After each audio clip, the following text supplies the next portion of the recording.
দুর্গম পাহাড়ি জনপদ, যেখানে হাতের নাগালে নেই চিকিৎসা সেবা।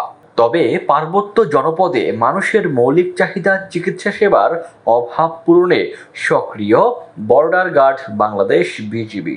এরই ধারাবাহিকতায় খাগড়াছড়ির দীঘিনালা উপজেলায় বিজিবির পক্ষ থেকে বিনামূল্যে চিকিৎসা সেবা ও ওষুধ বিতরণ করা হয়েছে।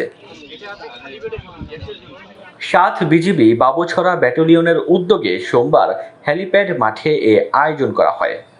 চিকিৎসা সেবা দেন ৭ বিজিবির মেডিকেল অফিসার মেজর সুহিল ইবনে আজম। চিকিৎসা সেবা পেয়ে খুশি দুর্গম বাবুছড়া এলাকার অসহায় ও হতদরিদ্র মানুষ। এ সময় বিজিবির এমন মহৎ উদ্যোগের সাধুবাদ জানান তারা। মূলত দুর্গম পাহাড়ি এলাকায় অবস্থিত। এখানে এই দুর্গম এলাকায় সীমান্ত রক্ষার পাশাপাশি আমরা জনগণের সাথেও আমাদের সম্পৃক্ততাকে রাখতে চাই। আর্থসামাজিক দিক থেকে অনেকটা পিছিয়ে পার্বত্য অঞ্চলের মানুষ। অনেকে দৈনিক মজুরি ভিত্তিতে পাহাড়ে চাষাবাদ করেন। স্বল্প আয়ে তাদের জীবিকা নির্বাহ হয়। এ অবস্থায় প্রয়োজনীয় চিকিৎসা সেবা নিতে বেগ পেতে হয় তাদের।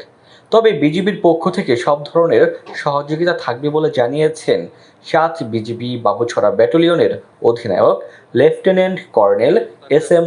রেজাউর রহমান। আমরা জনগণের সাথেও কাজ করতে চাই, তাদের সাথে। এরই অংশ হিসেবে আজকে আমরা এই ব্যাটালিয়নে মেডিকেল ক্যাম্পেইন করছি। আমরা দেখতে পাচ্ছি এখানকার সাধারণ জনগণ স্বতঃস্ফূর্তভাবে এসছেন, তারা এই মেডিকেল সুবিধাটা নিচ্ছেন। আমরা ঠিক একইভাবে যাতে সাধারণ জনগণ আমাদের কাছ থেকে উপকৃত হতে পারে, এই ধরনের কার্যক্রম ভবিষ্যতেও বজায় রাখবো ইনশাল্লাহ। ডেস্ক রিপোর্ট, দৈনিক ডেস্টিনি।